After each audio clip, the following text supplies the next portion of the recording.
여러분 안녕하십니까. 자, 결과 어떻습니까? 당혹스럽습니까? 허탈합니까?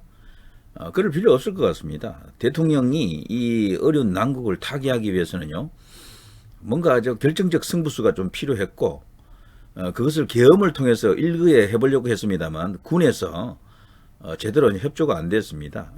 예전에 우리가 알던 그 군이 아니고요. 그렇지만 대통령이 모든 게 산통이 깨진 게 아니에요. 저는 충분히 대역전, 대방적은 있다라고 보는데요. 그 간단한 증거 중에 한 개가요. 권성동 의원이 저는 배신했다라고 생각 안 합니다. 윤 대통령과 친구 사이고 원내대표 되자마자 이런 배신을 때렸다. 그렇게 생각하기에는 사안이 너무 중대합니다. 저는 그거보다도요, 오히려 두 사람 사이에 그 사이에 무슨 통화가 있었을 거로 비밀리에 무슨 의견 교환이 있었을 거로 봅니다.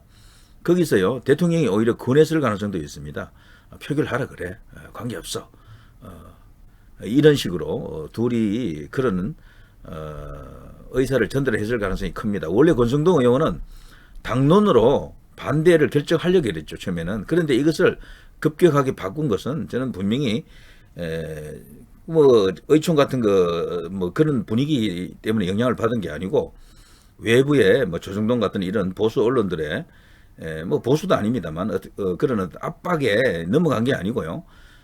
다 이제 대통령과 그런 어떤 무슨 묵계가 있을 것이다. 저는 그렇게 생각합니다. 그거 아니고는 배신을 때릴 이유가 없어요, 권성동 의원이.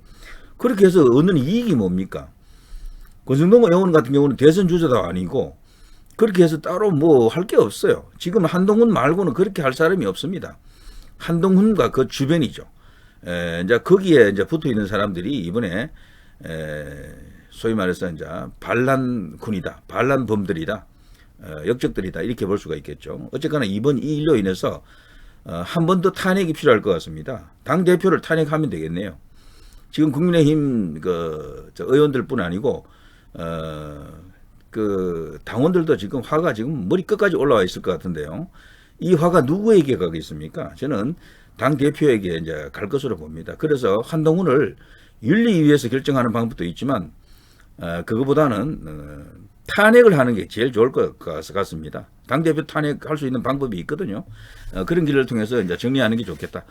자, 윤 대통령이 저는 어떻게 보면 들어와 이런 상황으로 이해가 됩니다. 어차피 이번 탄핵을 면한다 하더라도요, 저들은 또 탄핵을 합니다. 3차 탄핵, 4차 탄핵, 결국은 탄핵이 될 수밖에 없어요. 그렇게 되면은.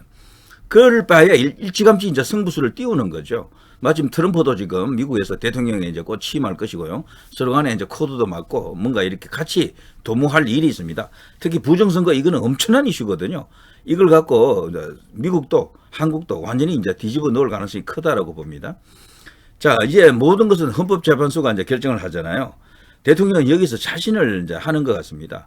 헌법재판소가 재판을 언제 열지는 지금 단정하기는 어렵습니다만, 박근혜 대통령 때 보니까 빨리 하더라고요.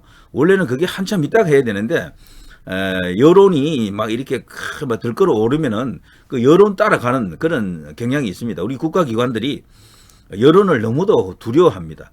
요번에 이 계엄 자체도요, 이런 식으로 약간 꼭 실패라고 하기는 어렵습니다만, 대통령이 원했던 게 이렇게 짧은 계엄이라기보다는 이것보다 조금 더 긴 계엄을 원했던 것 같아요. 그렇지만 소기의 성과는 있었다라고 보고, 이렇게 된 이유 중에는 어쨌거나 그 여론, 그리고 국민들의 반응, 우리 언론의 반응, 이런 것들이 계엄을 받아들이질 못했다라고 이제 볼 수 있겠죠.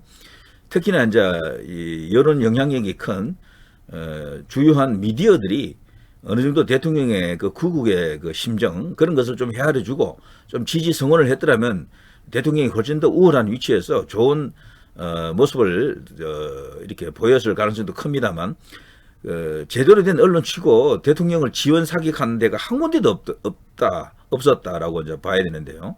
자, 그런 속에서도 고군분투했다, 이렇게 보여집니다. 자, 권성동 원내대표는 대통령을 배신했다라고 보기에는 너무도 석연치 않고 분명히 생각이 있을 겁니다. 대통령은 헌재에서 일거에 이제 뒤집으려고 합니다. 헌재에서 뒤집으려고 하면요, 법적으로 어떤 자료와 근거가 있어야 됩니다. 지금 대통령이 그동안 말하기 힘들었던 내용이 있잖아요. 그런 모든 것을 헌재에서 다 이야기할 수가 있어요. 헌재에서. 현재 지금 헌법재판소가 지금 6명 체제로 되어 있거든요. 지금 이 상태로 재판을 한다 그러면 대통령은 살아날 가능성이 굉장히 크죠. 왜 그런가 하면은 대통령 탄핵을 인용하기 위해서는 6명의 찬성이 필요합니다. 그럼 6명밖에 없는데 6명 전체가 다 대통령을 아웃시켜야 돼. 그 전부 탄핵 인용 이렇게 6개가 나와야 되는데 이 가운데 1명 정도는 충분히 다른 선택을 할 가능성도 있겠죠. 그래서 탄핵이 부결될 가능성이 굉장히 크죠. 여기서 최종적으로. 그런데 이거 이대로 가지 않습니다. 왜 그런가 하면은 대통령 권한 대행이 한덕수가 되죠. 지금 바로 지금 한덕수가 채비를 하더라고요. 이번에 한덕수도 보니까 한계가 있더라고요. 한계가 있지만 어쨌거나 그 사람은 총리로서 졸지에 탄핵을 맞을 위치였는데 대통령이 탄핵되면서 한덕수는 탄핵을 안 당할 것 같아요. 그러면서 졸지에 이제 대통령 권한 대행을 몇 달 할 것 같은데 그러면은 여기서 국회 몫으로 지금 지금 세 자리가 있거든요. 여야 한 자리씩, 국민의힘이 한 자리, 민주당이 한 자리 이렇게 이제 올립니다. 그리고 나머지 한 자리는 여야 합인데 이왕이면 국민의힘이 이제 이렇게 추천하는 그 사람이 헌법재판관이 됐으면 좋겠지만 민주당 하는 행태를 봐서는 숫자도 압도적으로 많고 양보할 까닭이 없겠죠. 결국에는 2대 1이 될 가능성이 큽니다.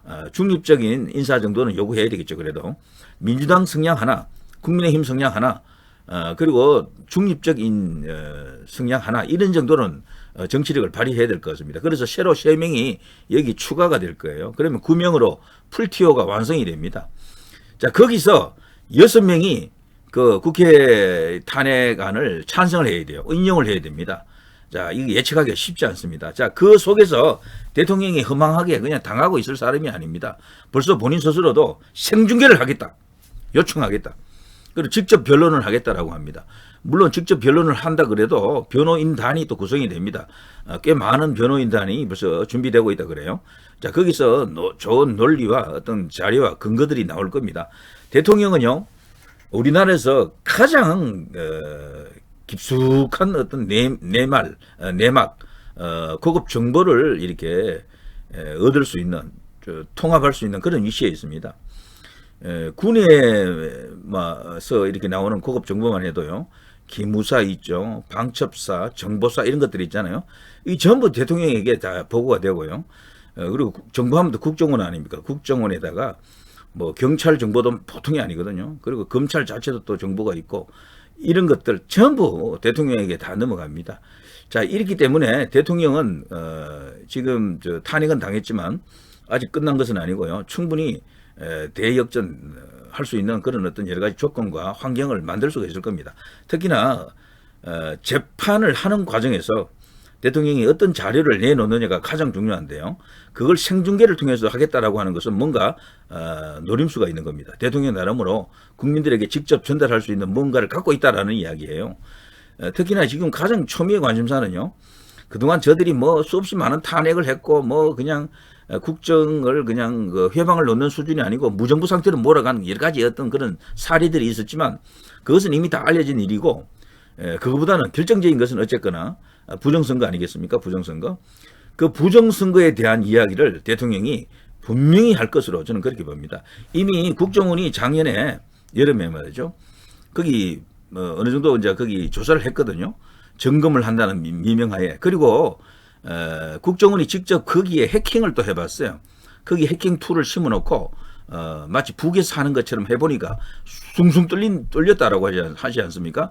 7건인가 그렇게 했는데 6번인가 성공하고 한 번은 실패하고 뭐 이런 일이 있었죠. 그래서요, 우리 선관위의 그 서버라고 하는 것이 그 보안 시스템이라고 하는 것이 얼마나 허술한지 그 비밀번호도 1, 2, 3, 4, 5로 되어 있다 그러죠. 근데 놀라운 것은 보통 1, 2, 3, 4, 5 하는 것은 그 뭐 비밀이라고 할 수 없겠죠. 근데 이 1, 2, 3, 4, 5가 중국 공산당의 시스템 정보입니다. 중국 공산당의 시스템 정보. 그렇게 또 알려져 있어요. 그래서 이 선관위와 중국과의 관계 이런 것도 충분히 이제 예상이 되고 그리고 이제 이 부정선거의 규모가 워낙 방대하고 크고요. 조직적이고 거대한 카르텔입니다. 이런 것을 일거에 이제 다 드러내자면은 대통령이 이런 충격적인 승부수가 스스로를 던져서 어쩌면 고육지책이죠. 살을 주고 뼈를 취하는 그런 일일 수도 있습니다. 예전 노무현 당선 때부터 쭉 부정선거의 그 의혹들이 제기가 됐습니다. 저는 그 충분히 인정이 되고요. 그래서 이제 그런 것들을 대통령은 다 알고 있을 가능성이 있습니다. 이미 오래전부터 부정선거에 대해서 뭔가 작업을 했다라는 정황이 많습니다. 대통령은요. 심지어는 인천지검에 있을 때, 인천지검에 있을 때가 언제입니까? 꽤 오래 전이잖아요. 거의 한 7, 8년 전인데요. 그때 벌써 대통령은 선거관리위원회를 한번 털려고 했다라고 하더라고요. 그때도 벌써 이 부정선거의 냄새를 맡은 거예요. 자, 그런 것도 있고, 그리고 여러 가지 그 과정을 보더라도, 대통령은 예전부터도 이 선관위가 이상한 조직이다. 그들만의 성 속에 갇혀가지고 그 어떠한 견제와 통제를 받지 않는 조직이다. 헌법기관이라면서 중립기구라는 이름 하에 감사도 받지 않고 수사도 받지 않고 되는 게 없는 거예요. 그런데 그런 선관위를 최초로 틀었다라고 볼 수 있습니다. 그게 작년이죠. 그게 이제 내부의 인사 문제 이런 거 있잖아요. 채용 문제 이런 게 엄청난 비리가 그냥 드러나면서 우리 언론이 부정선거는 언급을 안 해도 그것만큼은 전부 다 뭐 좌파 우파 할 것 없이 모든 언론이 그걸 대서특필했습니다. 그러자 그 초롱성 같던 선관위가 무너지더군요. 백기투항을 했습니다. 그때 사람들 잘린 사람 많잖아요. 그래 그걸로 인해서 나중에 재판 받는 사람들은 나왔고, 그래서 그 채용하는 과정에서 여러 가지 어떤 불합리한 이야기들, 정말 이럴 수가라는 그런 어떤 이야기들이 막 다 알려졌습니다. 그래서 선관위 이미지가 엄청나게 훼손이 됐죠. 심지어는 황태자 소리 듣는 사람들도 나온다 그랬고요. 그리고 그때 이제 알려진 게 선관위라고 하는 조직이 보통 한직으로 보통 알아요. 거기를 사람들은. 그리고 끝발도 없는 그런 곳으로 알기 쉬운데, 알고 보니까 그야말로 무시무시한 조직이라는 게 거기 드러났었죠. 그리고 거기는 그야말로 언터처블입니다. 누구로부터도 간섭을 받지 않기 때문에 무슨 일이 일어나는지 아무도 모르는 거야.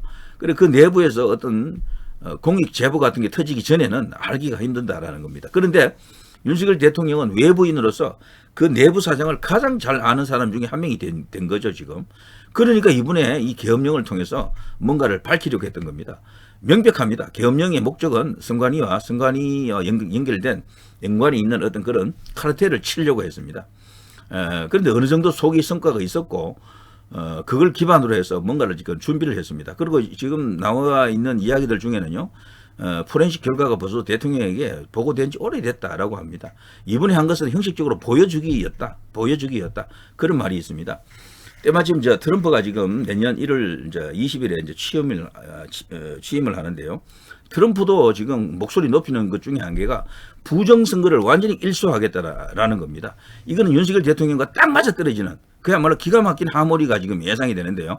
그런데 파트너가 지금 탄핵을 당했다. 저는 미국에서도 은근히 상당한 어떤 그런 좋은 영향이 올 것으로 봅니다. 도움을 좀 줄 것으로 생각이 되고요.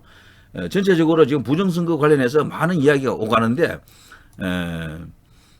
윤석열 대통령은 사실 오래전부터 부정선거를 파헤치기 위해 치밀하게 준비했다라는 게 정설입니다. 이것 때문에요, 우리 대형 미디어 언론들이 지금 발칵 뒤집어진 겁니다. 정치권도 그것을 이번에 눈치채고 말이죠.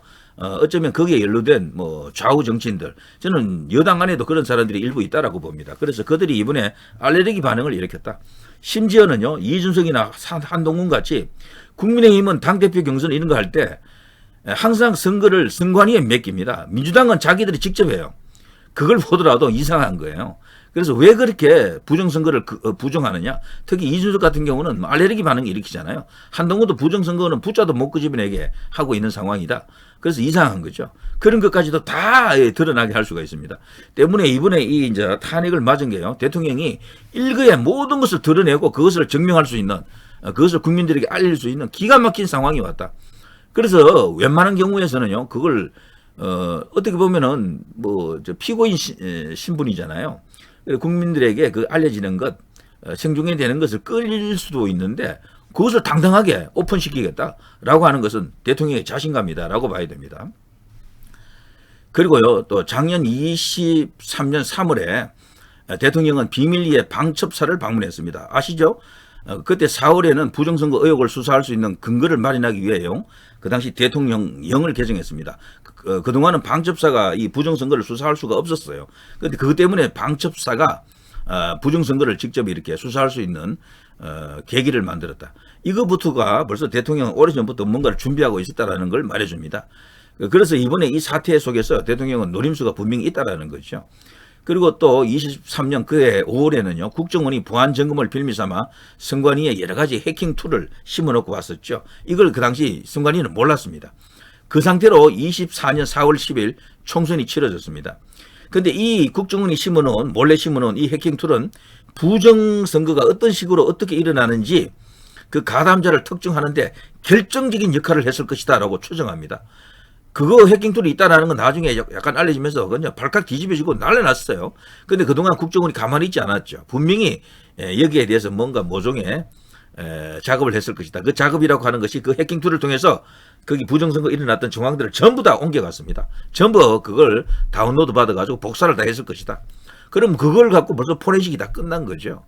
그리고 며칠 전에요, 12.3 계엄령 때 정보사 요원들이 선관위에 진입하여 서버 사진을 촬영해 갔었죠. 근데 그거 사진 찍어봐야 소용이 없다 그러는데 그렇지 않습니다. 그것은 이미 포렌식은 끝났고, 이제 그걸 이제 문서 작업을 할 때 뭔가 사진이 필요하잖아요. 그 작성용의 일환일 것이다. 이제 그렇게 보는 시각도 있습니다.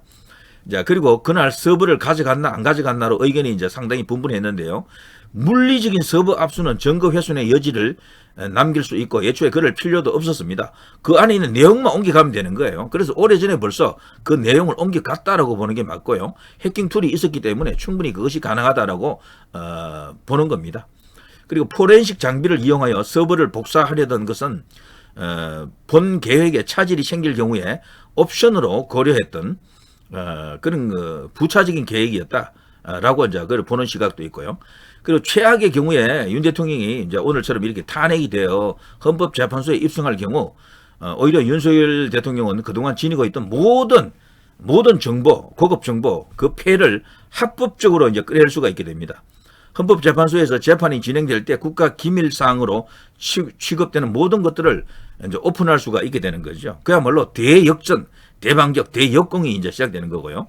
그리고 12월 6일 한동훈이 윤석열 대통령을 독대하고 왔을 때 그때 당시 한동훈이 국민들께 입장을 직접 설명해야 된다고 요청드렸지만 당시 윤 대통령은 아직은 때가 아니다라는 의미심장한 말을 했다는 겁니다. 대통령은 지금 벼르고 있고요. 그 때를 기다리고 있습니다. 지금도 때가 아니에요. 그러니까. 부정선거는 민주당이 중국 전문가들과 함께 주도했다라는 그런 주장이 있죠. 중국에서 파견된 인원이 한국에서 임무를 수행할 때 각종 숙박시설을 이용하는데 그때 선관위 연수원을 이용한 것으로 추측된다라고 하는 새로운 어떤 사실도 드러나고 있습니다. 선관위 연수원이 굉장히 규모가 큽니다. 그게. 선관위 연수원은 이번 계엄령 때 말이죠. 압수수색을 당한 세 곳 중 한 곳입니다. 거기도 갔어요. 계엄군이. 윤 대통령은 이런 것까지도 다 계산을 했던 겁니다. 그리고 윤 대통령이 만약에 탄핵될 경우 헌법재판소에서 변호사 없이 어떤 경우에는 직접 스스로 변론을 하겠다는 뜻을 밝힌 것은 일개 변호사들 따위에게는 이러한 일급 비밀들을 공유할 수 없기 때문이다. 이런 어떤 추측도 있습니다. 그렇지만 제가 볼 때 이런 이야기와 함께 대통령이 그런 변론을 직접 하더라도 그리고 법적 자문은 변호사들로부터 일부 받을 겁니다. 벌써 몇몇 변호사들이 대통령을 자문하고 있다 그러죠. 자, 이제 모든 게임은 이 헌법재판소에서 이제 벌어집니다. 대통령은 여기서 모든 것을 뒤집기 위해서 그동안 차근차근 준비하고 다져왔습니다. 어차피 계엄은요, 우리가 알던 그런 본격적인 물리적 계엄이 아니었어요. 그야말로 이제 좀 가벼운 라이트한 원포인트 부분 계엄이었다. 이제 이렇게 보는데 그걸 갖고 그냥 내란 수계로 몰아가는 이 나라 정치권도 그렇고 언론계도 그렇고요. 사회 분위기가 정말 위험합니다. 이러다가는 정말 우리가 알고 있는 자유 대한민국은 없을 수도 있습니다. 그걸 지키기 위한 마지막 구국의 결단이었다. 이렇게 생각이 되네요. 자, 윤 대통령은 아직 살아 있습니다. 끝나야 끝이죠. 끝나기 전에는 끝이 아니다라는 유명한 과거 그 뉴욕 양키스의 야구 선수 요기 베라의 그 명언이 생각납니다. 끝나기 전에는 끝이 아니다. 자, 누리 PD 김준희였습니다.